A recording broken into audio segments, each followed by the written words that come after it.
السلام علیکم دوستو اور خوش آمدین آپ کے اپنے یوٹیوب چینل انفارمیٹیو ٹیم۔ ہماری اس دنیا کو خوبصورت ترین پہاڑوں نے گھیر رکھا ہے۔ دوستو آپ سب لوگ جانتے ہیں اس دنیا میں سب سے بڑی پہاڑی چوٹی کا نام ماؤنٹ ایورسٹ ہے۔ ناظرین گرامی، آج ہم بات کریں گے ماؤنٹ ایورسٹ کے بارے میں۔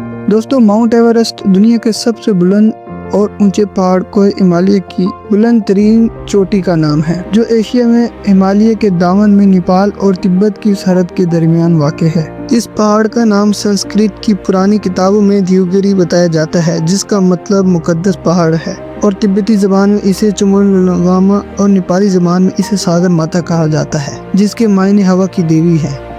دوستو سطح سمندر سے 29,028 فٹ بلند اس عظیم الشان پہاڑ کی مناسبت سے یہ بڑا شاعرانہ نام ہے۔ بہت کم لوگ جانتے ہیں کہ اس پہاڑ کا نام ماؤنٹ ایورسٹ کس نے دیا۔ اسے ایورسٹ کا نام اینڈریو واگ نامی ایک انگریز نے دیا تھا۔ کئی لوگوں کا خواب ہوتا ہے اس پر چڑھنے اور دیکھنے کا، لیکن بہت کم لوگ ہی اس پر چڑھنے میں کامیاب ہوتے ہیں، بلکہ کچھ لوگ تو چڑھتے چڑھتے اپنی جان گوا بیٹھتے ہیں۔ 8,848 میٹر بلند پہاڑی چوٹی جو جہاز کی پرواز سے 200 میٹر کم ہے۔ ناظرین گرامی، ماؤنٹ ایورسٹ کی چوٹی کو سر کرنا ہر کسی کے بس کی بات نہیں۔ دوستو 2022 کی ایک رپورٹ کے مطابق 6,098 لوگ ہی اس پر چڑھنے میں کامیاب ہوئے ہیں، جبکہ 310 لوگ اپنی جان سے ہاتھ دھو بیٹھے ہیں۔ اس پہاڑی چوٹی کو سر کرنے کے لیے کوہ پیما کو کافی چیلنجز کا سامنا کرنا پڑتا ہے۔ کچھ لوگ ان مشکلات کا سامنا کر لیتے ہیں، لیکن کچھ لوگ ان مشکلات کا سامنا نہیں کر پاتے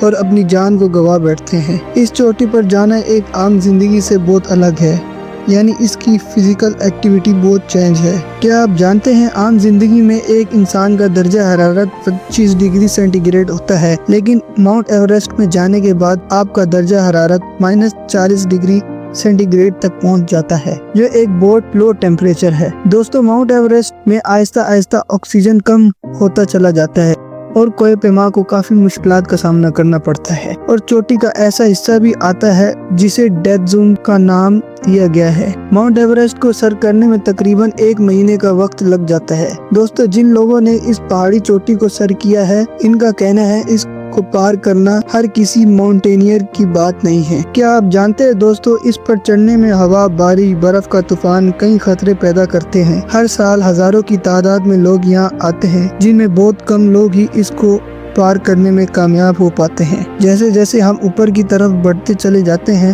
راستہ اور بھی خطرناک ہوتا چلا جاتا ہے۔ 8,000 کی بلندی پر اصل خطرہ درپیش ہوتا ہے، جسے ڈیتھ زون کہا گیا ہے۔ اگر کسی کی موت واقع ہو جائے تو ماؤنٹینئر اس کو وہاں چھوڑ کر آگے بڑھ جاتے ہیں۔ ناظرین گرامی، بات یہ ہے کہ اتنی ٹھنڈ کے ساتھ یہاں کسی عام انسان کا بچ جانا بہت مشکل ہے۔ یہاں کا درجہ حرارت -62 ڈگری سینٹی گریڈ ہوتا ہے۔ دوستو کیا آپ جانتے ہیں ماؤنٹ ایورسٹ کو سر کرنے والا پہلا انسان ایڈمنڈ ہلیری تھا، جنہوں نے یہ کارنامہ 29 مئی 1953 کو سر انجام دیا تھا۔ ناظرین گرامی، چونکہ ماؤنٹ ایورسٹ نیپال اور چین کی سرحدوں میں واقع ہے، اس لیے کوہ پیما کو یہ دونوں راستے اختیار کرنے پڑتے ہیں۔ کچھ ماہرین ارضیات کا ماننا ہے کہ 2015 میں آنے والے زلزلے میں ماؤنٹ ایورسٹ کی چوٹی میں کافی کمی آئی ہے۔ ماؤنٹ ایورسٹ اونچائی کو لے کر چین اور نیپال میں اختلاف پایا جاتا ہے۔ 1954 کے سروے کے مطابق نیپال میں چوٹی کی اونچائی 8,848 میٹر تصور کی جاتی تھی،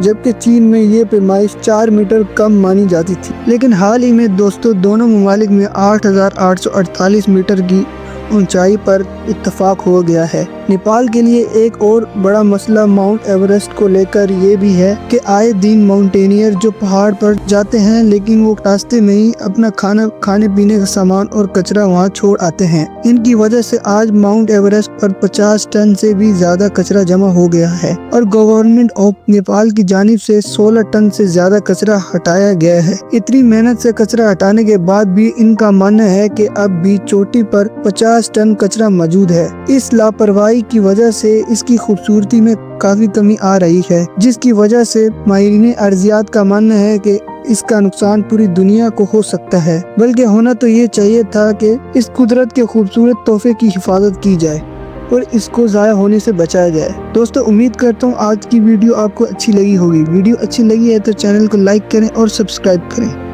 ملتے ہیں اگلی ویڈیو میں، تب تک کے لیے اللہ حافظ۔